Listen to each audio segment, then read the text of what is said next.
लक्ष्मण जी ने भगवान राम से पूछा, प्रभु आपकी प्रसन्नता का राज क्या है?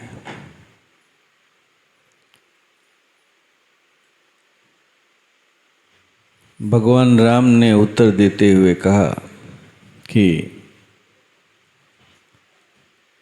मम गुण गावत पुलक शरीरा, गद गद गिरा नयन बह नीरा, काम आदि मद दंभ न जाके, तात निरंतर बस में ताके।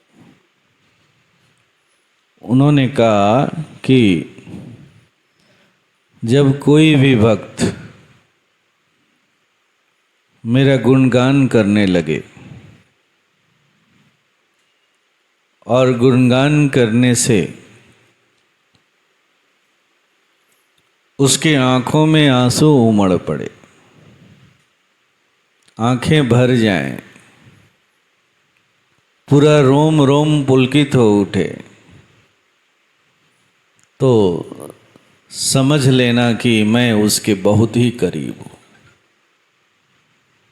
बहुत ही करीब हूँ। लेकिन यहाँ पर भगवान राम ने ये नहीं कहा कि वो मुझे प्राप्त कर लेगा। उन्होंने ये कहा कि मैं उसके बहुत ही करीब हूँ, उसके इर्द गिर्द ही हूँ।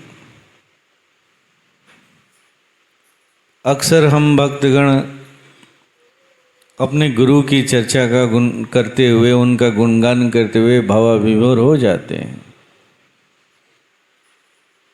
आंसू से तरबतर हो जाते हैं और संतुष्ट हो जाते हैं। देखने वाले भी लोग यह समझने लगते हैं कि हाँ, ये तो बड़ा भावुक है, बहुत उच्च कोटि का है। बात तो ठीक है, लेकिन अभी यहाँ एक भ्रम है, एक दूरी है जो हमें उनसे दूर किए हुए। वो दूसरा पार्ट क्या है? तो उन्होंने बड़े ही स्पष्ट तरीके से कहा कि काम आदि मद दंभ न जाके, तात निरंतर बस में ताके। केवल आंसू ही मुझे प्राप्त करने के लिए पर्याप्त नहीं है, भावाविभोर हो जाना ही मुझे प्राप्त करने के लिए पर्याप्त नहीं है, बल्कि अभी 3 और चीजें हैं जिसे तुम्हें उसे समाप्त करना होगा, समाप्त करना, तब जाके मैं उसके हृदय में वास करता हूँ, तब उसका हृदय वैसा बन पाता है जिस हृदय में मैं ठहर सकता हूँ, कुछ समय दे सकता हूँ। वो 3 चीजें क्या क्या हैं? तो काम आदि मद दंभ न जाके, काम, मद और दंभ। अब बहुत भावाविभोर हो जाते हैं, उनकी चर्चा करते करते आंखों में आंसू चले आते हैं, लेकिन इसका मतलब ये नहीं है कि आप अपने कामनाओं पर विजय प्राप्त कर लिए, अपनी इच्छाओं पर विजय प्राप्त कर लिए। इसका मतलब ये नहीं है। आपको अपने कामनाओं को मिटाना होगा, निष्काम बनना होगा,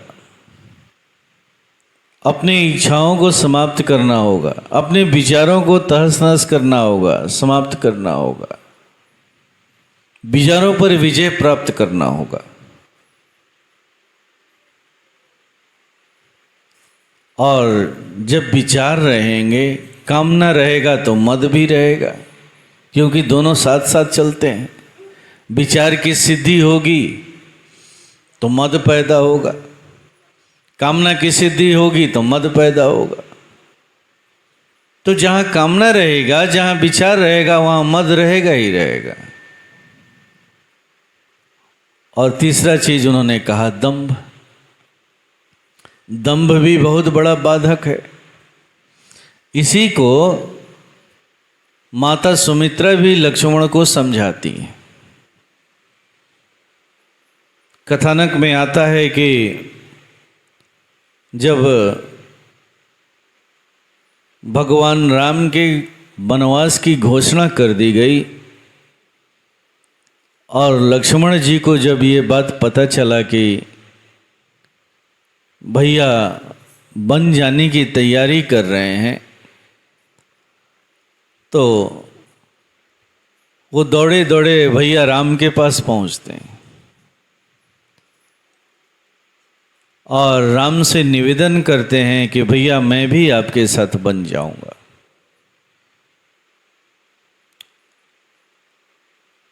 दरअसल राम उन्हें अपने साथ ले नहीं जाना चाहते, लेकिन मना भी नहीं कर पा रहे हैं, तो वो एक बहाना ढूंढते हैं कि जाओ पहले अपनी माता से इसकी आज्ञा ले लो।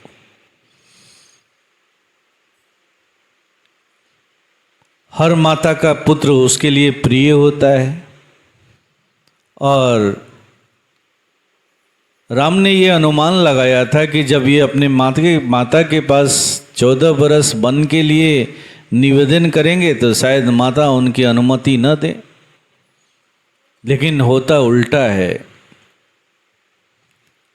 वो जब माता सुमित्रा के पास जाते हैं, निवेदन करते हैं कि भैया राम को वनवास हो गया है, मैं भी उनके साथ जाना चाहता हूं, तो माता सुमित्रा के आंखों में आंसू आ जाते हैं। ये आंसू इसलिए नहीं थे कि उनका पुत्र बन जाना चाहता है, ये आंसू श्रद्धा के आंसू थे, ये आंसू खुशी के आंसू थे, अपने बच्चे के समझदारी को लेकर के आंसू थे।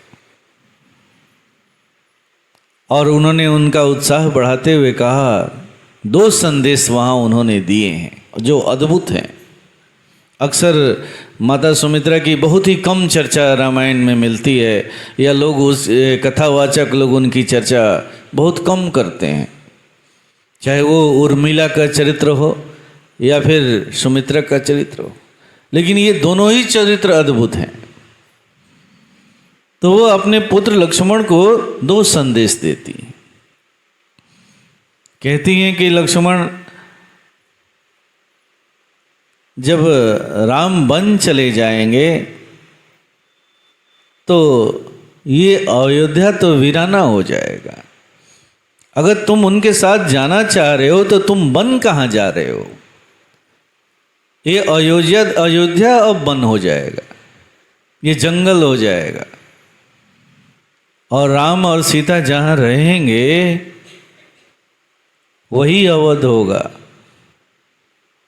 जहाँ कोई युद्ध ना हो, कोई लड़ाई ना हो, कोई ईर्ष्या ना हो, कोई द्वेष ना हो। यही तो चरित्र है उनका। तो उन्होंने समझाते हुए कहा कि देखो, ये राम और सीता कौन है? तो कल्प वृक्ष हैं, कल्प वृक्ष। और तुम्हें उनकी शरण में रह करके उनकी सेवा करनी है, हाथ पैर तोड़ के बैठना नहीं है, सेवा करनी है।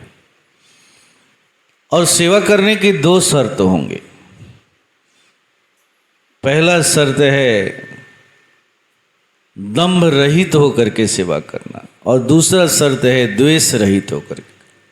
उन्होंने कहा कि उनकी सेवा में 2 चीजों से बचना, दंभ और द्वेष से बचना, क्योंकि वो दोनों कल्प वृक्ष हैं, कल्प वृक्ष। और कल्प वृक्ष का गुण क्या है? तो कल्प वृक्ष के नीचे बैठने वाला जो मांगता है वो उसे प्राप्त होता है। अगर तुम दंभ और द्वेष को धारण करके उनकी सेवा करोगे तो तुम्हारी यही गुण बढ़ते चले जाएंगे, यही गुण बढ़ते चले। इसीलिए उन्होंने सावधान किया। ठीक हो बहू, ये जो हमारा सत्संग है जिसमें हम नित्य बैठते हैं, घर में इसका अभ्यास करते हैं, ये भी एक कल्प वृक्ष ही है, गुरु का कल्प वृक्ष। और इस कल्प वृक्ष के नीचे बैठने वाले के अंदर ये दो चीजें नहीं होनी चाहिए, दंभ और द्वेष। इसी का संकेत रामायण से मिलता है, इसी का संकेत राम भी लक्ष्मण को देते हैं। कहते ना कि काम आदि मद दम्भ न जाके तात निरंतर बस में ताके। मैं उसी हृदय में वास करता हूँ जहाँ कोई दंभ न हो, कोई कामना न हो। आगे भी वो कहते हैं कि मुझे प्राप्त करने का अधिकारी कौन है? तो निर्मल मंजन सो मोहि पावा, मोहि कपट छल छिद्र न भावा। मुझे वही प्राप्त कर सकता है जिसका मन निर्मल हो चुका हो, द्वेष रहित हो चुका हो, कामना रहित हो चुका हो, दंभ रहित हो चुका हो। तो ठीक है, हूँ बहु ऐसे ही ये हमारा जो सत्संग है, परम पूज्य द्वारा स्थापित ये जो सत्संग है, वो सत्संग भी एक कल्प वृक्ष है, कल्प वृक्ष। और इस कल्प वृक्ष के नीचे बैठने वाले जितने साधक हैं,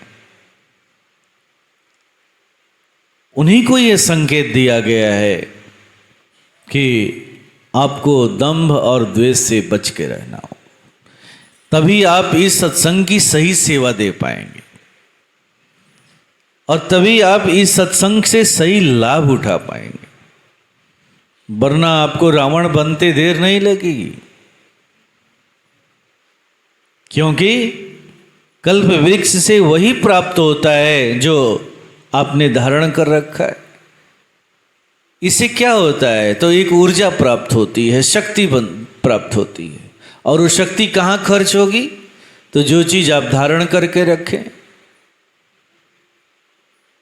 अगर आपने द्वेष किसी के प्रति धारण करके रखे हैं तो महाद्वेषी हो जाएंगे।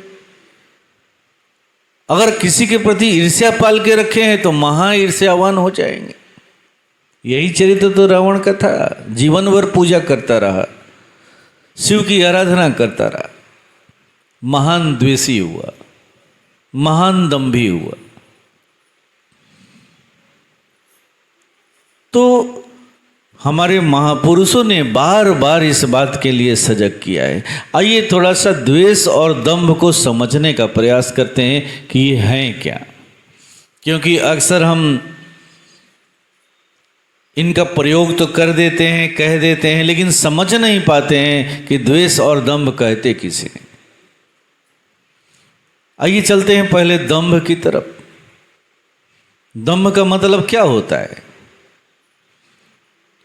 तो जो हम हैं नहीं वैसा दिखाने का प्रयास करना, इसी को दंभ कहते हैं। बाबूजी हमारे बहुत बड़े पहलवान हैं या पहलवान थे, लेकिन हम पहलवान नहीं हैं। लेकिन हम चाहते हैं कि बाबूजी वाला ही सम्मान हमको सब लोग दें। यही है दंभ, वो अकड़। दंभ का सबसे बड़ा उदाहरण, सबसे सुंदर उदाहरण है रावण। रावण के जीवन को देख ले। वो भगवान शिव का भक्त है, साबित भी करता है कि मैं महान भक्त हूं।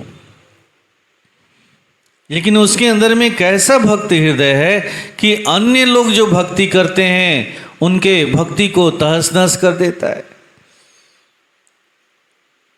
उनकी पूजा आराधना को नष्ट कर देता है, उनके यज्ञों में मांस फेंकवा देता है, उनके हवन को नष्ट कर देता है। यही है चरित्र दंभी का। दंभी जब होते हैं तो ऐसे ही होते हैं। वो केवल और केवल अपने लिए जीना चाहते हैं, किसी दूसरे को उस क्षेत्र में आगे बढ़ने नहीं देना चाहते। फिर कैसा भक्त, कैसी भक्ति है ये? यही है दंभी भक्ति। अगर हमारे अंदर कोई ऐसा चरित्र है तो विचारणीय है, सोचना चाहिए। ठीक है, हम जिस रास्ते पर चल रहे हैं मेरे लिए ठीक है, लेकिन अगर कोई दूसरा भी चल रहा है तो हमें उसका सम्मान करना चाहिए। अगर आपके अंदर में उसके प्रति सम्मान नहीं है और आपने भी उस रावण के गुण को धारण कर लिया है, तो फिर उसमें और आप में क्या फर्क है। आइए चलते हैं द्वेष की तरफ। द्वेष का गुण कैसा है? द्वेष को अक्सर हम ईर्ष्या के नाम से जानते हैं। परम पूज्य गुरु महाराज साहब इसका सबसे सुंदर उदाहरण दिया करते थे। कहते थे कि एक कमरे में 10 कुत्तों का खाना रख दो और 4 कुत्तों को छोड़ दो। 10 कुत्तों को नहीं, 4 कुत्तों को छोड़ दो और दरवाजा बंद कर दो, और आधा घंटा के बाद दरवाजा खोलो तो क्या एक दृश्य तुमको देखने को मिलेगा। वो दृश्य क्या होगा? तो खाना ज्यों का त्यों पड़ा हुआ है, लेकिन चारों में से कोई कुत्ते खा नहीं पाए हैं। लड़ करके, झगड़ करके, लहूलुहान होकर के कोई इधर पड़ा हुआ है, कोई उधर पड़ा हुआ है, कोई उधर पड़ा हुआ है, कोई चारों के चारों मरणासन स्थिति में पड़े हुए। जबकि वो खाना 10 कुत्तों का था। वो चाहते तो आराम से खा सकते थे और 6 कुत्तों का खाना बच भी सकता था, लेकिन उनकी स्थिति क्या होगी? तो यही होगी। यही है द्वेष। अगर आप द्वेष को समझना चाहेंगे तो इस उदाहरण के द्वारा बड़ी अच्छे तरीके से समझ जाएंगे, बड़े अच्छे तरीके से समझ जाएंगे। तो माता सुमित्रा ने भी इस बात का संकेत दिया है कि अगर उस कल्प वृक्ष के नीचे बैठ करके उसकी सेवा देना चाहते हो तो तुम्हें इससे बचना होगा। परम पूज्य गुरु महाराज साहब ने भी इसके प्रति आगाह किया है। उन्होंने क्या कहा है कि 5 यमों में से पहले एक यम को धारण करो, तब सत्संग करो, तब साधना करो, तब भक्ति करो।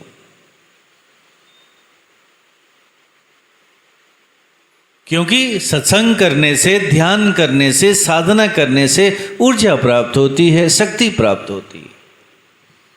और वो शक्ति कहाँ पर खर्च होती है? तो जिस गुण को हमने धारण कर रखा है। अगर हमने किसी के प्रति ईर्ष्या धारण कर रखा है, किसी के प्रति द्वेष धारण कर रखा है, तो वो उसी को बढ़ाती चली जाएगी, बढ़ाती चलेगी। इसीलिए परम पूज्य ने भी सावधान किया, कहा कि नहीं, 5 यमों में से एक यम को धारण करो। वो 5 यम क्या है? तो सत्य, अहिंसा, अस्तेय, अपरिग्रह और ब्रह्मचर्य। इनमें से जो भी तुमको सूट करता है, जो भी अच्छा लगता है, जो तुम्हारे स्वभाव में है, आता है, उसे किसी एक को अपने जीवन से जोड़ लो, अपना लो। कोशिश करो उस पर चलने का, उसे अपनाने का, और तब ध्यान साधना करो,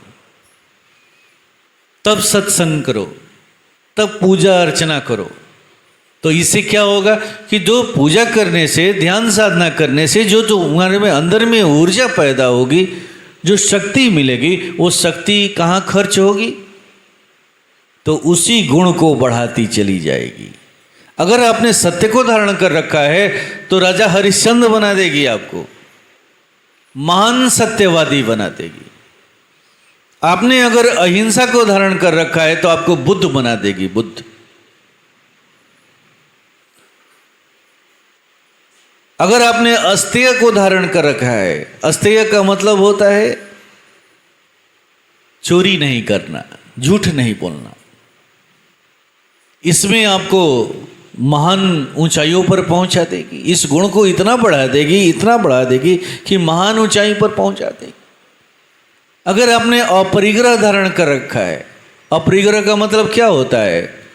अनावश्यक चीजों को इकट्ठा न करना, यानी भूत और भविष्य में न रहना, हमेशा वर्तमान में रहना, वर्तमान में रहना।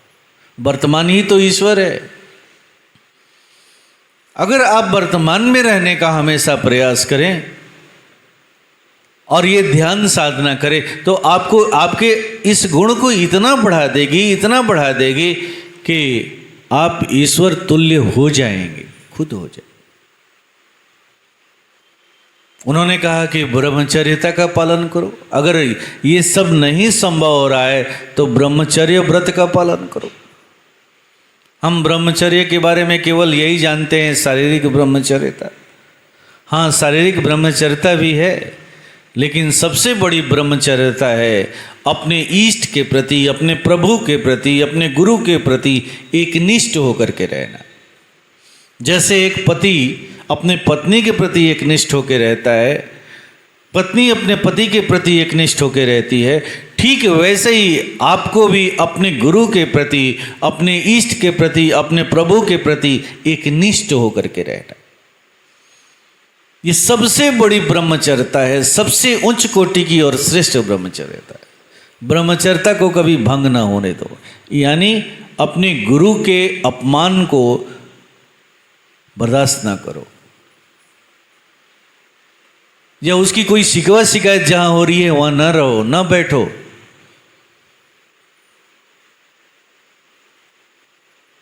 व्यभिचारी ना बनो। तो जब आप इस गुण को धारण करते हैं और जब ध्यान साधना करते हैं, क्रिया करते हैं, तो ये ब्रह्मचर्यता आपको ईश्वर तुल्य बना देगी, ईश्वर तुल्य बना देगी। तो परम पूज्य ने भी सावधान करते हुए इस बात को कहा है कि पहले अपनी रहनी सहनी को ठीक करो, अपने उठने बैठने को ठीक करो, अपनी संगति को ठीक करो, और तब इस ध्यान साधना को करो, इस सत्संग को करो। अक्सर हम गंदा कैसे होते हैं? तो विचारों की वजह से होते हैं। और हम पवित्र भी होते हैं तो विचारों की वजह से ही होते हैं। विचार से क्या होता है? जब कोई एक विचार बार बार रिपीट होता है, उसकी पुनरावृत्ति होती है, तो उस विचार से भाव बनता है। ये मैं उन विचारों की बात नहीं कह रहा जो एक बार आए चले गए, 2 बार आए चले गए। ऐसे तो हजारों विचार दिन भर में आते हैं और जाते हैं। परम पूज्य तो कहते हैं कि 60,000 विचार प्रतिदिन एक मानव के अंदर में उठते हैं, जिसमें 90% नए विचार होते हैं और 10% नए होते हैं और 90% पुराने विचार होते हैं। तो मैं उन विचारों की बात कर रहा हूं जो विचार बार बार उठ रहे हैं। एक ही विचार है जो बार बार उठ रहा है, बार बार उसकी पुनरावृत्ति हो रही है। जब बार बार एक ही विचार की जब पुनरावृत्ति होने लगती है तो उससे भाव बनता है, और भाव जब घनीभूत होता है तो वही कर्म के रूप में परिवर्तित हो जाता है। अगर आप किसी के प्रति ईर्ष्या द्वेष पाल करके रखे हुए हैं, दंभ पाल करके रखे हुए हैं, और वही बार बार उसी विचार की पुनरावृत्ति आपके अंदर में हो रही है, तो उससे जो भाव बनेंगे और भाव जब पुष्ट होंगे तो वो कर्म में बदलेगा। वही कर्म दुष्कर्म कहलाएगा। अब चाहेंगे कि कैसे इसको मिटा दें, कैसे इसको पछाड़ दें, कैसे इसको नीचा गिरा दें, कैसे इसको बर्बाद कर दें। आपका कर्म क्या होगा? तो दुष्कर्म के रूप में बदल। इसी तरह हम विचारों से गंदा होते हैं, और वही अगर हम किसी के प्रति सकारात्मक विचार रखते हैं तो उस विचार के बार बार पुनरावृत्ति होने से जो भाव बनता है, और उस भाव जब घनीभूत होता है जो कर्म बनता है, वो कर्म सत्कर्म के रूप में बदल जाता है। हमारा हर कर्म परोपकारी भावना से युक्त हो जाता है। यही तो ईश्वर का गुण है, वो परोपकारी भावना से जुड़ा हुआ है। यही है विचारों का खेल। तो हम गंदा भी होते हैं तो विचारों की वजह से होते हैं। और हमारे कर्म सत्कर्म में बदलते हैं तो विचारों की वजह से ही बदलते। और एक सद्गुरु अपने शिष्यों के अंदर ऐसे ही सत्य के विचारों की खेती करना जानता है, खेती करता है और उसके जीवन को बदल देता है, बदल देता है। इसीलिए सारे संत महात्माओं की बातों को अगर सुनेंगे, धर्म शास्त्रों की बातों को सुनेंगे, तो उन्होंने हमेशा हमें यही सजग किया है, यही सजग किया है कि हमें पहले अपनी रहनी सहनी ठीक करनी होगी, अपनी संगति ठीक करनी हो, और तब ध्यान साधना करें, तब सत्संग करें। देखिए ये सत्संग आपके जीवन में कैसे चार चांद लगा देता है, कैसे चार चांद। इसी का संदेश हमारे परम पूज्य गुरु महाराज साहब ने भी दिया, भगवान राम ने भी दिया, माता सुमित्रा ने भी अपने संतान को दिया। ऐसे महाप्रभु की ये सभा है।